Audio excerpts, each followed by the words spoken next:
Hello, welcome. So today we're going to learn 15 plus styling guide terminologies which we'll be using in our design lab professional and free version for the subsequent classes. So I've been in class where I try to review students' projects and they seem not to understand what I was saying when I say opacity, strokes, outline, text size, increment, font thickness, font spacing, text spacing, and so on and so forth. And this looks a little bit complex for beginners. And the most important version of the Design Lab professional version is that this is specifically for beginners, 80% specifically for beginners. Okay, now we're going to learn these terminologies so it becomes easier for you to understand when I'm trying to communicate with you. Okay, so first in our list is the outline. So what's an outline? An outline is in another term called a stroke. It is the line you give outside of an element or outside of a text. So we're going to try out something. We're going to play around with something now. Let's call this Pro, and we increase the size. You can increase size by selecting the font size over here, which you guys know, or by selecting the elements, hold your shift key in your keyboard and expand from this angle. Okay, so we have the font we could change the color to a darker yellow that won't contrast with the background. Okay, so now to add a stroke here, you can do this in two ways, one of which is selecting on this element by the left side of the control panel. This is the structure panel and this is the control panel. The structure panel is using adding elements, and the stroke panel and the control panel is using styling those elements. In most cases, you can see some structure elements in the control panel, like text, which it should be found in the property panel, which is using increasing the size and decreasing the size. So in any way, you can style here, you can control here, and so on and so forth. So with that being understood, we're going to add a stroke or an outline to the text. One way to do that is to click on the stroke panel, the stroke element. If you click on this is actually the fill. The fill is actually the color inside of an element or inside of a text. The stroke is the color outside of the text. So let's select to apply a dark color outside of the text, just a stroke. Okay, let's apply a dark color. Fine, so we have a stroke of black over here. This is one way to do it. The second way to add a stroke is to head over to the stroke panel. If you can't find this in your control structure panel, if you can't find this in your structure panel, you can head over to Windows and you're going to find stroke over here. So when you click on the stroke over here, automatically that will pop out or populate this dialog for you to fill in your stroke. So all you need to do is to click on these parts over here, okay, and add your numbers. As you add your numbers, it is increasing. So that's the two ways to add a stroke to an element, be it a shape, be it a text. Okay, so now we've added the stroke to that particular part, but we are having an issue here. As we are increasing the stroke, it's covering the filled color, which is the color inside. We don't want that to happen. How do we fix that? If you look at the top side of the stroke element, you're going to see three hamburger icon, a three line. It's called an hamburger icon. If you expand that, you're going to see other options. So you can enable this to hide this control of the stroke, further control, and advanced version control of the stroke, or click on it to show it again. So now we have the advanced version of the stroke. We have some styling guides we have here. I'm going to talk about all of this. I'm going to explain it clearly to you. Okay, now the first one beneath it is the align stroke.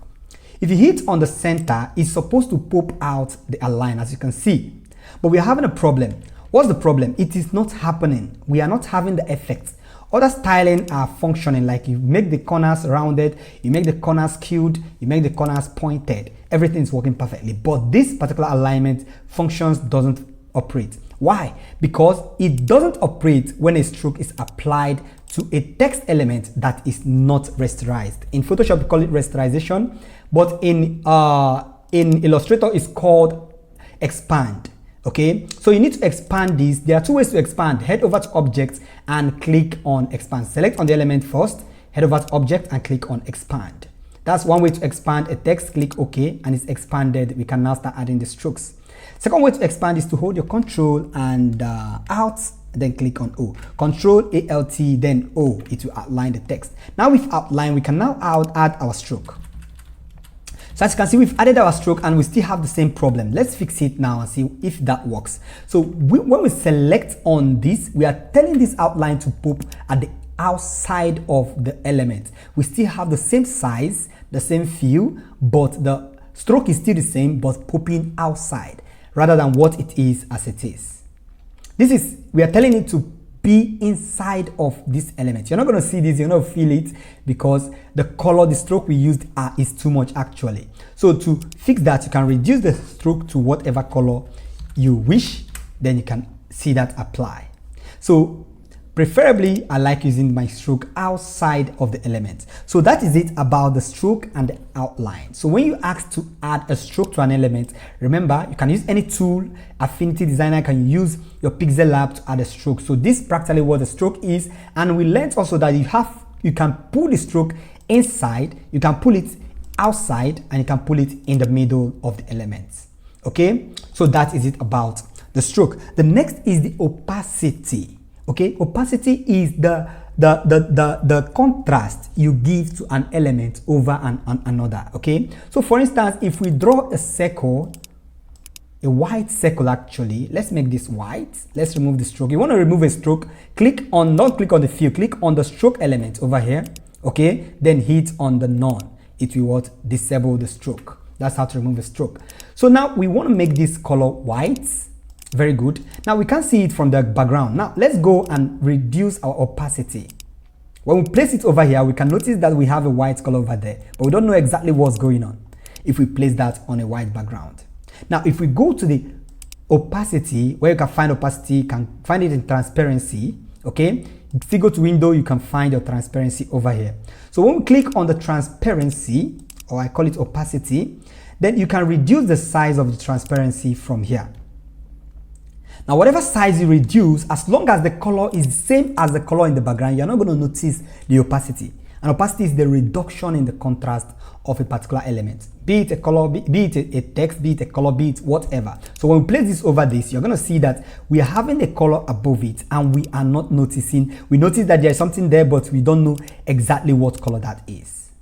Opacity, it allows you to see the other element from the other side, whereas you also be able to see the element at the front slightly displayed. So when we increase our opacity, you see that the white covers the edge. We can't see it anymore. So this is exactly what opacity really means. And we have opacity from 0 to 100. A 0 opacity means it doesn't show the element. Even if the element is present, you can't see anything. And 100 opacity means it shows the full color which is selected for that particular element. So practically, that is what opacity is. Let's try this out with another element. We are going to draw another circle here, and we place a color. Place the color green. Okay, color red. Okay, and the previous one we want to change the color to green. Okay, we still have the opacity, that's why it's showing like so. So when we select the color, we increase it to 100. Now let me make something very clear here. Now we have this opacity to 38. Now we duplicate this red color and make the same color, make this color to be green, the same color as we have in this particular one. So select on it and make the color to be green. Now we see we have a darker color and we have a lighter color. This lighter color is not the lighter version of green. This is the lighter opacity of green. Now let me explain what that means. When you place this color over this green, let's bring the color above, arrange, bring to the front. You can't see it because the green can't work on green. But when you put this color over the red, you will be able to see the color reflection. I hope you understand that. That's number one thing I want to point out. Number two thing I want to point out is when we select this color, we can make a color, a vibrant color, a filled color that's 100% opacity. That is the same with this color we have here, but its opacity is rigid. When we select on this, we select on the green and we hover over to somewhere around here. Let's go around. Let's just play around here. I think we found the color. Good, perfect. So we see we have something very close to what we have. Let's play a little more. Fine, we are getting closer to that same color, but I hope you get the gist. Fine, so we have something closer to that. Now, when we place it above the red, it doesn't affect this red the way this other one affects it. Even though they seem the same, like the same colors, but they are not the same. What you notice is when you increase the opacity of this to 100, you see the main color. So you can have a color that looks like an opacity, but it's not an opacity because the color is filled at 100%, but taking what? A grade of color that its contrast is not as vibrant as the main color.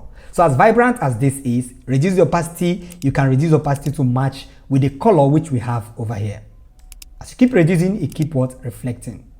So that's the two things I want you to understand about that. So we are done with opacity. Let's get down to font increment in size. Now, if you want to, let's remove the opacity, let's remove the stroke of this. If I ask you to increase the font size, increasing the font size means you increase the font size like so. Okay, this is the font size.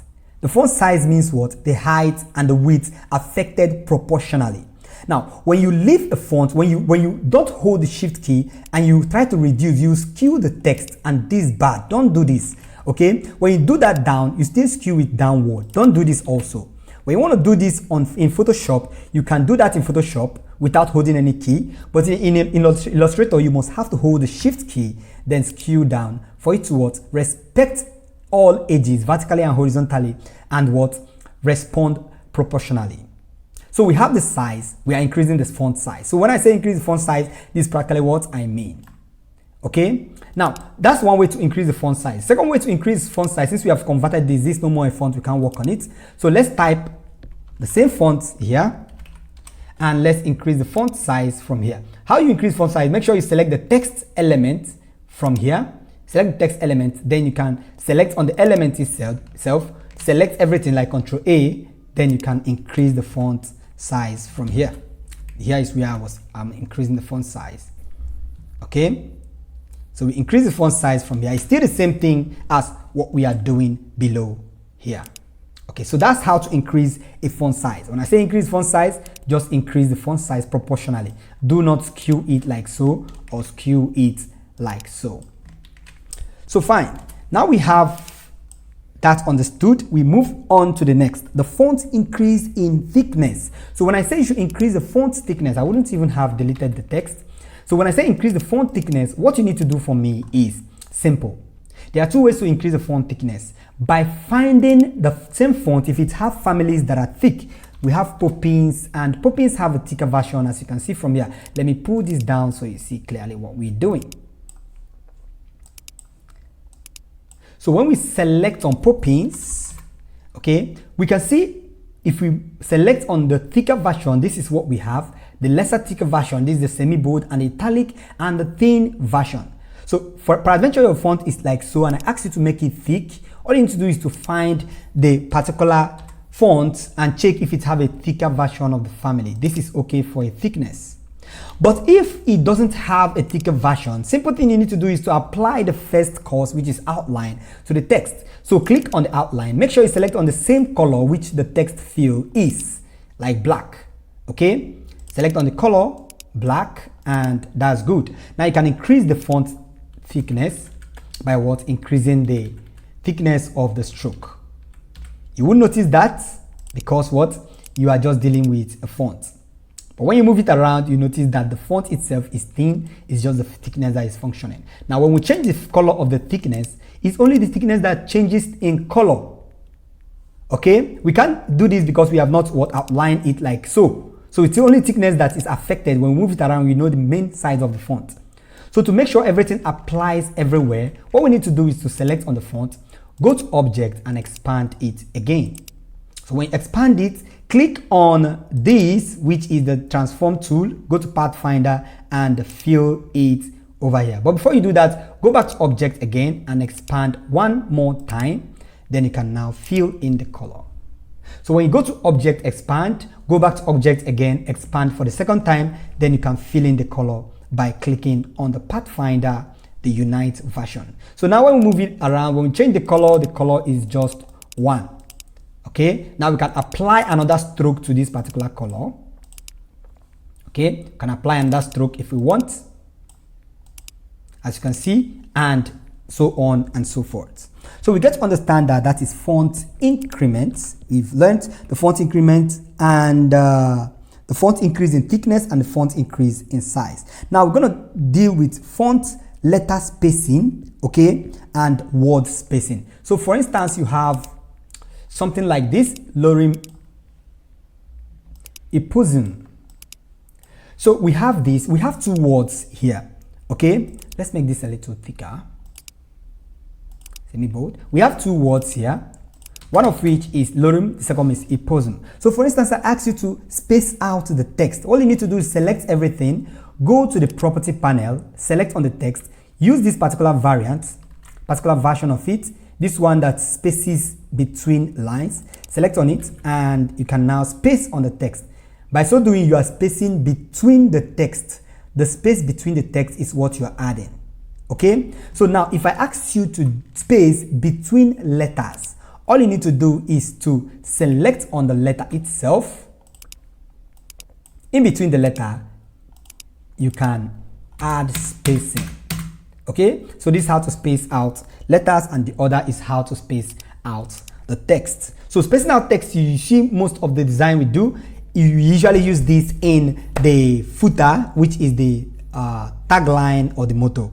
Use that there because most cases you want it to be proportional with the name of the brand. Let me show an instance of what I mean. So for instance, this brand, I want to make a spacing text below it. Okay, so we can reduce it and place it over here. Okay, so when we have it like so, it is too big and it's competing with the letter itself. So what do? What we do, we reduce the size of the font like so, and we space between the text. Okay, let me zoom closely, and now we space between the text. Select on the text, you can give it a digit, can call it 1000. Let's give it a 1000 spacing between the text, and we have this. So we are maintaining the same size of fonts, okay, but what, making it be proportional with the main logo name itself. This is what I'll be asking for when I'm asking you to do or deal with footers or what I call that tagline or motto. So now we've done with that, we move to the next, font outline. Okay, we've dealt with font outline, element and font skew. So for instance, we have an element. For instance, we have a rectangular shape like so. So if you want to skew this, it's very simple, or text like this. To skew it, head over to the transform element, select on the transform element. That's all you need to do. So once you are in the elements, on transform element over here, now hover until your arrow strokes like so. So when your arrow strokes like so, you are good to go. So when your arrow strokes like so, you can now pull in further, okay, or pull in backward, whichever way you want to do that. You can also apply the same to the shape by what? Skewing right or skewing left. I hope that's understood. So that's about skewing, okay, font and element skewing. Now padding and margin, very important. Now this is what designers don't talk about, okay. People don't understand what padding is and what margin is. Now I'm going to explain that in design. We usually use this in web design classes, but I think it's something that we can deal with in the graphic classes too. Okay, so let's deal with the font padding and margin. So for instance, we have this element 2. Let's duplicate it. So what is padding? Padding is the space you give inside of the elements, okay, that spaces it between itself and the element inside of it. So for instance, we can select on this, we give a space like so, we give a space like so, we give a space like so, and we give a space like so, just to give the text itself a breathing space. Now you see the difference between the first one and the second one. What we just did now is called padding.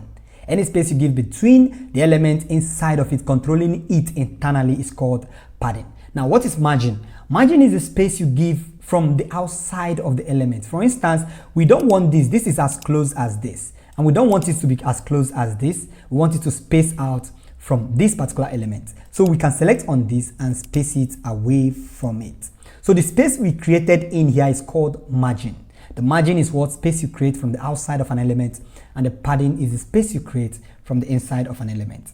The space we created from the inside of this element is called padding to the element itself. But to the text element is called margin because it's the space we created outside of the text element. I don't know if you get the point, so don't get it twisted. Margin is the size you create inside of an element. Padding is the size spacing you create inside of an element for that element itself. Okay? But even though it's affecting the element inside, maybe you want to give a little bit spacing, that is not padding to the element inside. That is margin to the element inside. Now the space you give from the outside is called margin to the element outside and not also to the element inside. So we get that point. That's about margin and padding. So when I say give a margin, you understand. When I say give a padding, you understand. You can also call that spacing. But if I call it spacing, you don't understand what actually I mean. But if I call it padding, you get the point. So radius and edge curves. So when I ask you to add a radius or edge curve, what you need to do is to go to the edge and give it a curve like so. Okay? So I can give it a slight curve in the edge.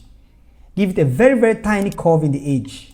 And so on and so forth. When I say give the radius curve to the top right and the bottom left, what I mean is select on this and select on this and give only those two the radius curve. You get the point? So that's what the radius curve. When you give radius curve to all the edges for elements that are on box, like squared elements, is practically a circle you are turning that into. For instance, this. You're turning into a circle. A square is proportional to a circle when a radius is applied to 30 pixels and above. We're going to talk about that later too. So now we've understand the radius. When I say rotate clockwise and anti-clockwise, so when you select all elements, when I say rotate clockwise, you know what clockwise means, like so. So I might say just rotate a little clockwise, this is what I mean. A little anti-clockwise, this is what I mean. So we've got that covered too. Now centering an element. For instance, we have this element here. Maybe some designers have elements styled like so, or maybe something like this. It's not centered. Now there are many ways to center an element. One of which is to just drag around the element until you see an arrow or a line in between in the middle of it. Or just use your initiative to understand if this is centered or not. That's number one way to do that. Number two way to do it is by calculating the center. So select on the two elements, but before you do so, make sure all elements inside are grouped and all elements outside are grouped. So if these are different elements on their own, it won't work. Let me show you an instance of what I mean. So for instance, we have these two boxes like so. Let's zoom out a little. We have the two boxes like so, and we select on this particular element and we ungroup. Let's see if that's possible to ungroup this element. Perfect. We ungrouped this element. Okay. Now when we select everything like here, let's pull all of this. Let's pull all of this to the right. We want to center it now proportionally.